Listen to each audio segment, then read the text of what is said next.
Harnessing the power of talk radio. Brandlive.co.za. Amos 33 says, how can two walk together unless they agree? Bob Marley says, truth is everyone's going to hurt you. You just have to find the ones worth suffering for. And finally, when someone shows you who they are, believe them the first time. And that quotation was by Maya Angelou. Martin Luther says, there's no more lovely, friendly, and charming relationship, communion, or company than a good marriage. Good day and welcome to the Midweek Motivation right here on brandlive.co.za. And welcome to those of you joining us on Facebook. If you'd like to join us here on Facebook, please follow Keenan Paulson or Kofi OforiBoateng. He's our guest in studio, but I'm going to welcome him in a second. Or you can follow Brand Live Radio on Facebook at www.brandlive.co.za. So welcome to everybody joining us this morning. This morning we're speaking about all things love. I mean, Valentine's Day is just around the corner. It seems to be the season of love. And so we have in studio with us the author of Notes to My Sister, Let Him Serve You. Ladies and gentlemen, put your hands together for the one and only Kofi OforiBoateng. Welcome, Kofi. Hey, what's going on, Keenan? Great, man. Thank you so much for joining us. It's good to have you here. It's an absolute pleasure. It's an honor. Wonderful, man. This is a highly anticipated show from all the messages I've been receiving. Well, I don't know about all that, but I just want to apologize for not showing up last week. No. Circumstances beyond my control. But of course, man. We're grateful to have you here today. Yes, sir. The last week's gone.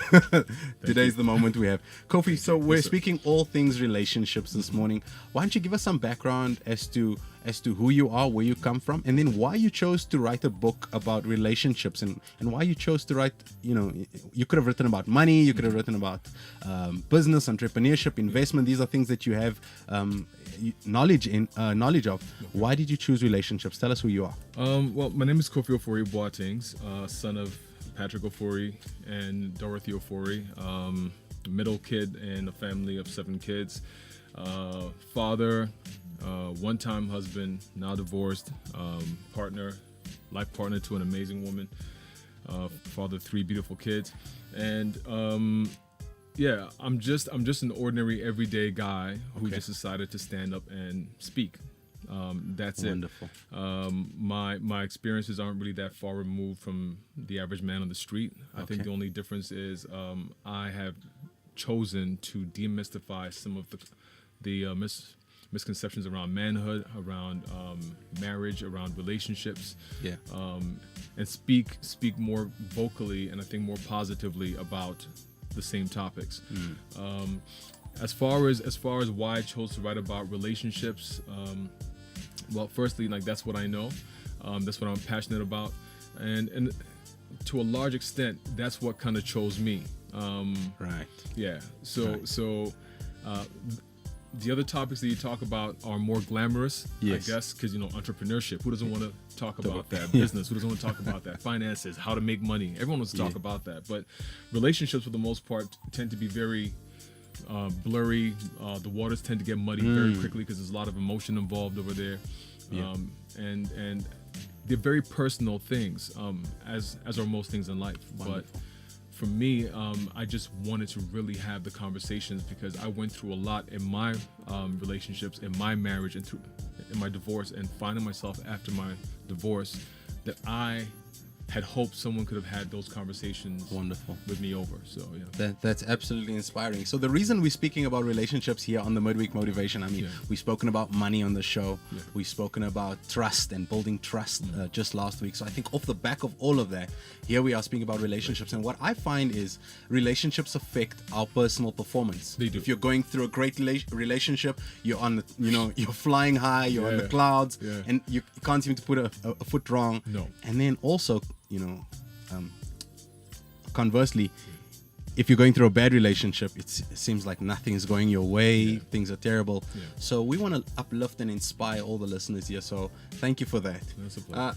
Kofi, let's talk about the roles that men and women play in relationships. I mean, our anatomy is different, so surely the function that we come to the table with has to be different.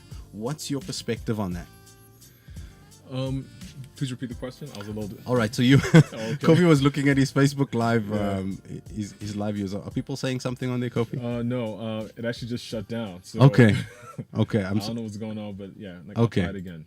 So Kofi has a Facebook Live at 6:30 every single morning, and he's speaking everything manhood, relationships.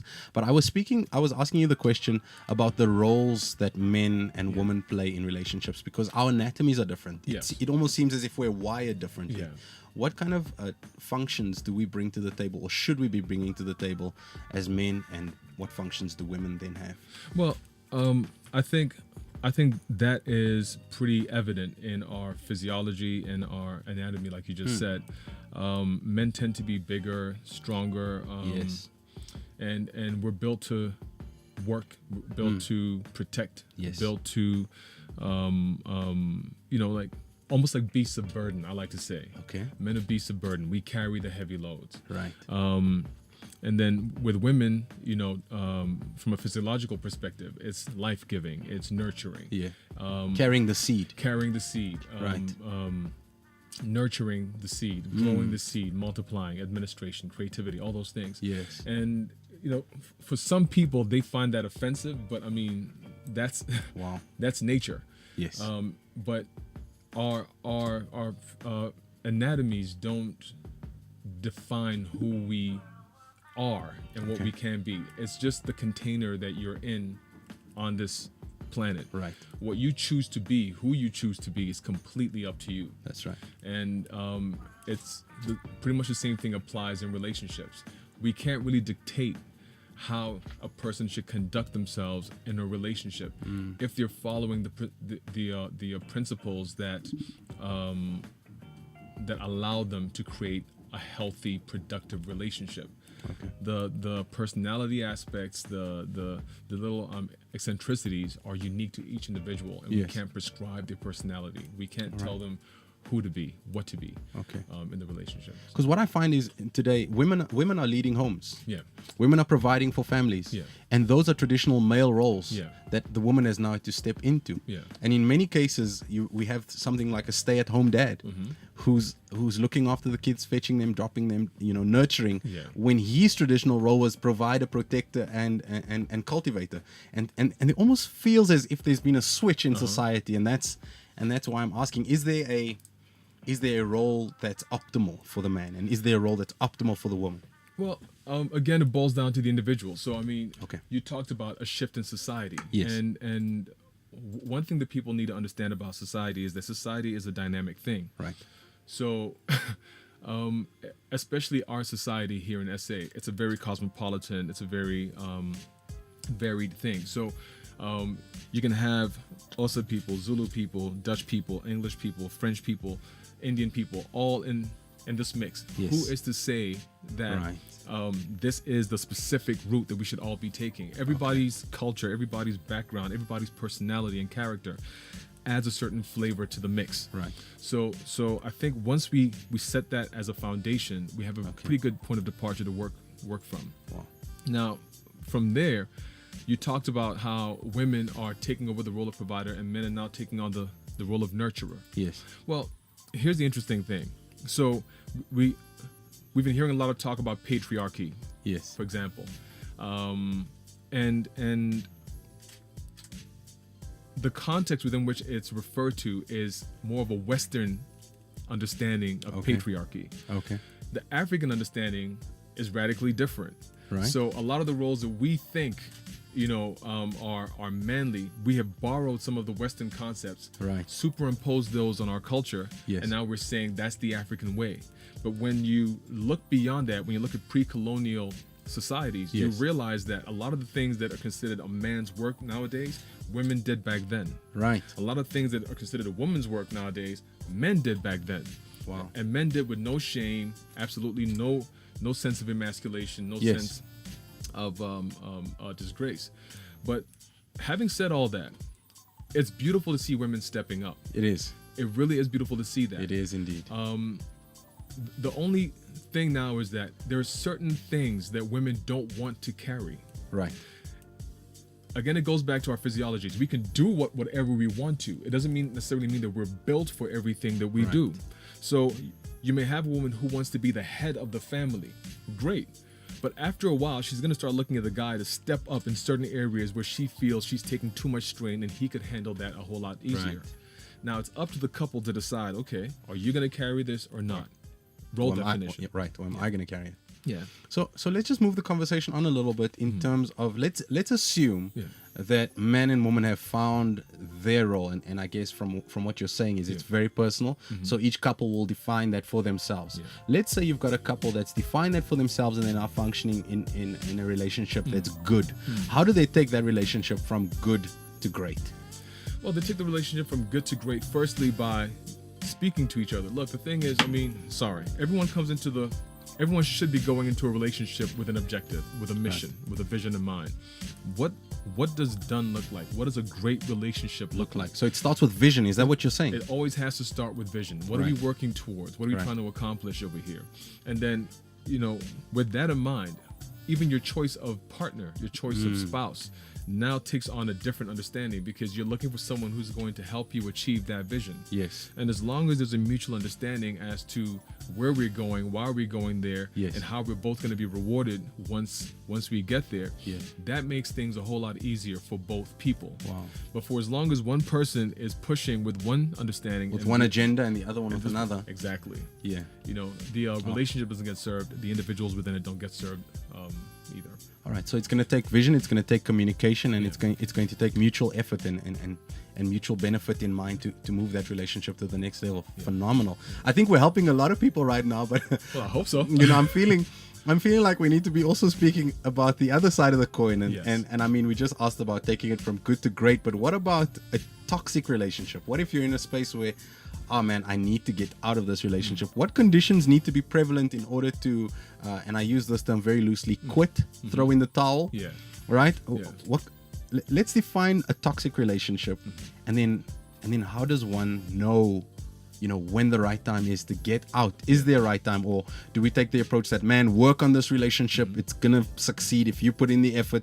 What's your philosophy around toxic relationships? When can we exit? When should we stay? Well, I think we should exit when we're not being served, when we're not being grown, when we're not developing, when we're not progressing. Okay. And when our contributions are not being recognized, valued, honored, respected. I always say, love is a one-way street. Okay. When you love someone, you go in there expecting to give. Right. That's love. Right. When you're in a relationship with someone, now it's give and take. Okay. So there always needs to be that transactional mindset when you're in a relationship. If one person constantly gives without being given back or having their giving reciprocated, there's going to be an issue down the line. Yes, there's an imbalance there, isn't there? There's an imbalance there. Right. So if you're not getting what you need from the relationship, from your partner, then it's time to have some hard conversations. And if they don't want to have the conversations, and if they don't want to make the necessary adjustments in order to help the relationship go where it's where it needs to be, then you may need to start reevaluating that relationship. Yes.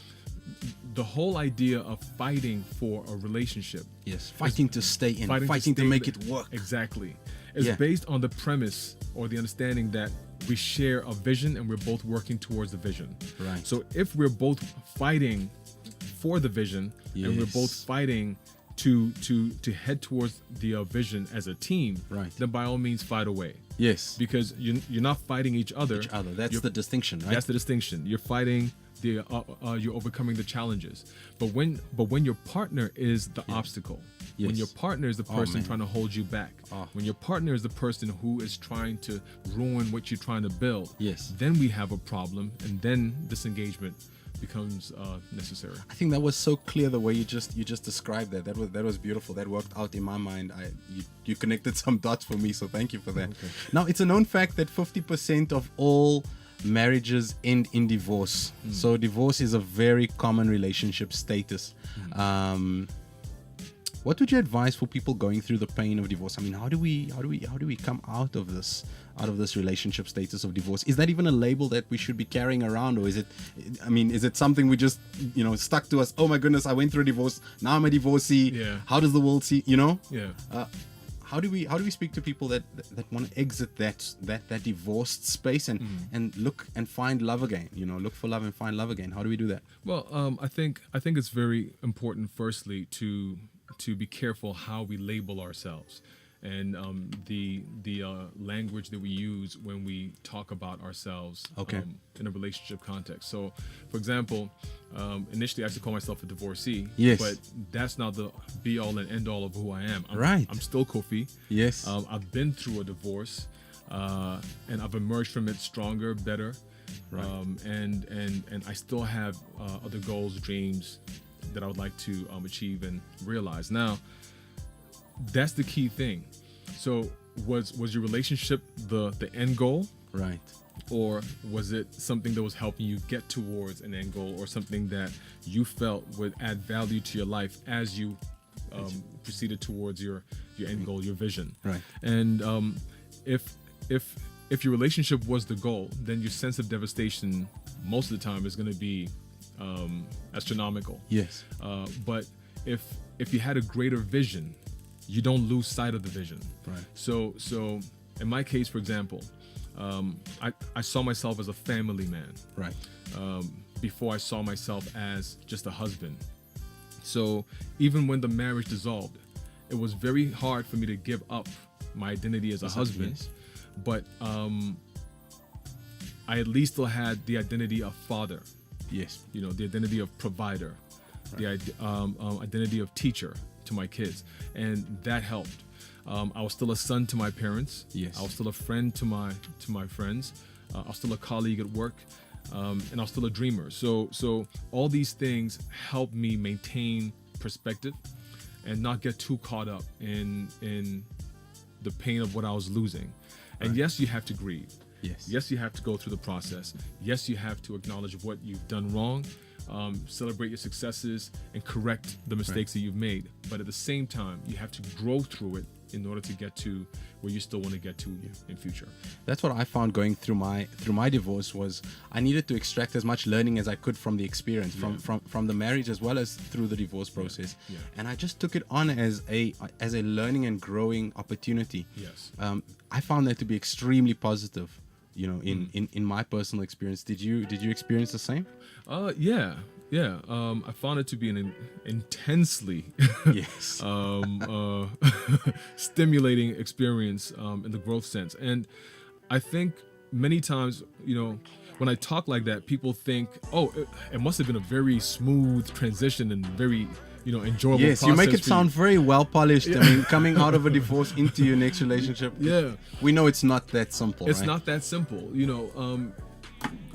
Growth always comes with pain. Change always comes with pain. Yes, and most of the pain comes from the sense of detachment, the feeling that we're losing something, the feeling that we're missing out on something. And if we're not careful and we focus most of our attention on that, then we fail to realize that we're actually moving towards something else. We're being shown something else. Wow. So it's essential. Look, the pain is an essential part of the process. Yes, it is. It'll teach you a lot about yourself. It will teach you a lot about relationships and life in general. Yeah. It'll give you the strength that you need to face even greater challenges in future. And if you approach it in that spirit, then you do yourself a greater service than to moving forward. Yeah, absolutely beautiful, Kofi. So now we've been through the painful experience. We've done the whole thing. It's been a devastating breakup, but we do still believe in love. We do want to get back on the horse, as as it were. I don't mean to use that analogy. Please excuse me. Especially with the current topics. Yeah, exactly. But what practical advice do you give people whose relationships failed and yet there's still this desire in their hearts to be in a loving relationship? What advice do you have for that? Well, if you desire to be in a loving relationship, you desire a beautiful thing. Yes, that's the first thing. And you shouldn't feel bad. You shouldn't let things like guilt, bitterness, resentment, fear, mistrust cloud your judgment and cloud your hopes for the future.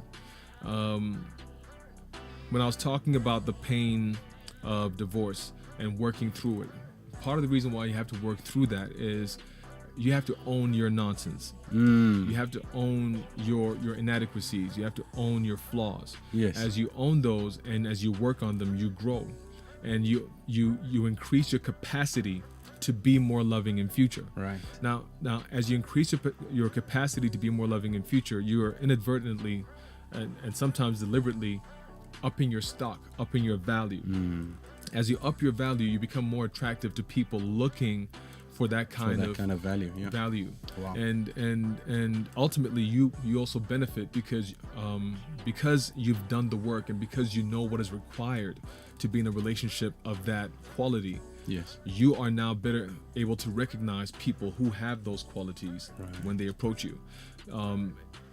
So it's a good thing to desire. Yes. And it's a good thing to strive for. I'm getting a strong sense that there needs to be so much self-awareness when you're going through these difficulties, and even in a good relationship. Yeah. There needs to be the self-awareness in order to continue to give, but also learn in the process. Yes. Without the judgment Yes. of negative relationships, of the past. Yes. Is that spot on? That's spot on. I know you know about the Johari window. Yes. Yeah. So I mean, you know what you know. You know what you don't know. You don't know what you don't know. Yeah. And you don't know what you know. Yes. I think I've covered all of them. That's okay. I'm not going to judge you. We're in a loving relationship right now. It's all good. I appreciate that. Thank you.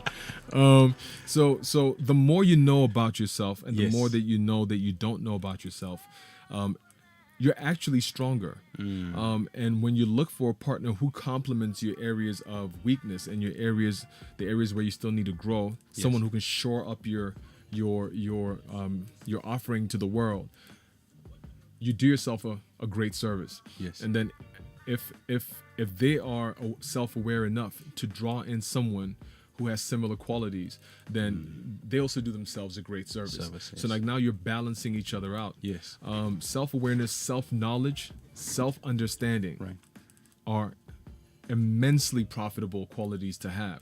And at the same time, when you look at your partner, you can take that same attitude towards knowledge and understanding and awareness and use it on them as well. So you become aware of certain things about them. Right. You acquire knowledge about them, and you get to understand. It's almost as though you're sensitive to your partner, and you can be responsive when they're sending out certain signals. Exactly. Wow, man, that's absolutely beautiful. Kofi, finally. Yes, sir. Before we go to my final question, you said something about balancing each other, and that just immediately triggered in my mind this idea of being equally yoked. Yes. Now, there's a lot of misconception around this terminology to be equally yoked, and it's used in religious and spiritual circles. What's your understanding of it, and can you just demystify the whole thing? Because some people are saying to be unequally yoked means to be with someone that's not the same religious affiliation as you, or it means you have to have the same social standing. What does this equally yoked thing mean? Well, okay. Let me start with the religious context. So when we look at the modern understanding of religion, we relate it to a set of religious practices as pertains to a certain belief system involving deities and so on. But in ancient times, the word religion was basically spoke to a set of principles or a set of scientific laws that basically prove the existence of God and prove the existence of universal laws and prove the existence or prove the necessity to operate one's life according to those laws. Yes. So when you approach it from that perspective, then you understand that, okay, fine, this speaks to education. This speaks to knowledge. This speaks to understanding. Yes. So if you are a person of knowledge and you've educated yourself properly on what love is, on what life is, on your service to the world around you, your service to your spouse, your service to your kids, and you built yourself up in this manner, then it behooves you to find someone who matches that level of awareness, who matches that level of knowledge, who matches that level of understanding.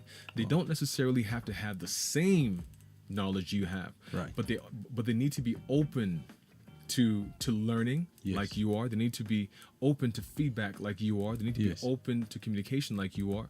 And as you do that, you find that you're now moving in tandem, and you're aligned to the same frequency, so to speak. But if you go for someone who does not share that same level of knowledge, Yes. your workload is going to be much higher. I hear you. Yes. It doesn't mean it's not going to work. It just means that your workload is going to be much higher. You're going to do most of the work, and in extreme cases, you're going to do all the work, Right. which is going to drain you, which is going to basically leave you feeling quite unappreciated. Yes. Yeah. Wow. Thank you. Thank you for clearing that up. My pleasure. Finally, Kofi, wait, before I ask my final question, this is an invitation to come back because our time is almost up. Okay. Man, so All we right. have to have you back on the show Anytime. talking love and relationships. And what I'd love to do is speak about manhood and womanhood, sort of in silos. So you can have a few invitations to fulfill when you come back It's all here good. to the Midweek Motivation. Bring them. Send them through. All right, finally, I just want to know about soulmates. Yes. Do you believe in this philosophy? Do they exist? And if they do exist, where do we find them? Do we go online on Tinder and find our soulmate? Oh, Lord. Or, Tinder. or can we find them at the grocery store? Or where do we find our soulmates? How do we know when we found them? What's your take? Well, the soulmates question is a very interesting one, and I personally believe in the existence of soulmates. Right. But I think there's a lot of confusion around what a soulmate is. Yes. Let's define it first. Yeah. Yeah. A soulmate is exactly that. Someone that you are familiar with on a soul level, a friend, a colleague, a partner, on a soul level. Yes. And the thinking is, like the book of Jeremiah talks about, before we were formed in our mother's wombs, God knew who we were. Right. And the thinking around that is that, okay, fine. So if he knew who we were, it's not just a case of he knew he was going to make us. It was a case of we were with him because we are spirit, he is spirit. We existed within him, so he knows us. Yes. And before we were sent here, we must have had some kind of conversations with him about our purpose. Yes. When we got here, our mission when we got here, and the people that would help us realize those purposes. All right. And achieve those missions or fulfill those missions. So now a soulmate is someone who is going to help you achieve whatever mission it is that you are supposed to fulfill. Right. And it could be a family member. Yes. It could be a lover. It could be a colleague. Right. It's someone who just shows up at the right time in your life to give you that added. So the word soulmate doesn't necessarily mean there has to be a romantic connection. There doesn't necessarily Between have to be a two romantic people. connection. However, So you can have a romantic connection without that person being a soulmate. Is that what you're saying? you can have a romantic connection. In fact, people have them all the time. They call Right. it chemistry. Yes. Sparks flew. Yeah. I saw stars. But that person might not necessarily be a soulmate. Right. The other misconception that people have about soulmates is they think that things are going to be all sweet and hunky dory When you do find your soulmate. when you do find your That's what soulmate. I think. I think when I find my soulmate, man, this is going to be the most blissful ride I've ever had. Well, here's the thing. Okay. A soulmate is actually here. Remember, like they're here to help you achieve certain things in Okay. your life. So Okay. it's not always going to be a pleasant journey having this person hold a mirror up to you and showing you. Right. That can be a painful It experience can be when a you painful find out who you experience. truly are, right? Exactly. Okay. Exactly. Sometimes they're there to build you up for a brief period of time and then they leave your Yes. life. They come in different shapes and different forms. So Okay. even if there is a romantic connection, it does not necessarily mean that this is the person you're supposed to end up with for the rest of your life. Right. But for as long as you're with them, you're supposed to honor what you have with them, right. learn what you're supposed to learn from them, grow from that experience, and move that going forward. Wow.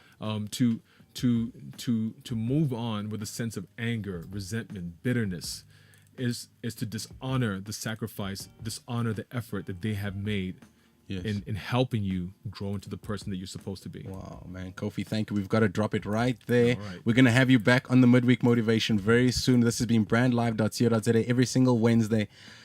This is the Midweek Motivation. I'm feeling inspired to go out and just honor those connections I've made. I hope you feel the same way. I'm feeling inspired to go and cast my vision and find somebody who's aligned to their vision so we can work together to achieve these goals. All right. What I want to fight for is I want to fight for serving people and serving my partner. That's what we should be fighting for, not fighting against each other. So I hope this has been valuable to you. Please stay tuned to Facebook Live. We'll be on next week, Wednesday, right here at brandlive.co.za. Thank you so much for visiting us. Kofi, thank you for coming into studio and sharing all your philosophies and your thoughts with us. It's an absolute pleasure. And next time I'd love to chat about your book. His book is entitled Notes to My Sister, Let Him Serve You. Kofi, you've certainly served us today. Thank you so much for coming through, and we wish you all the best. It's an absolute pleasure. Thank you for having Wonderful. me. Okay. You're listening to brandlive.co.za.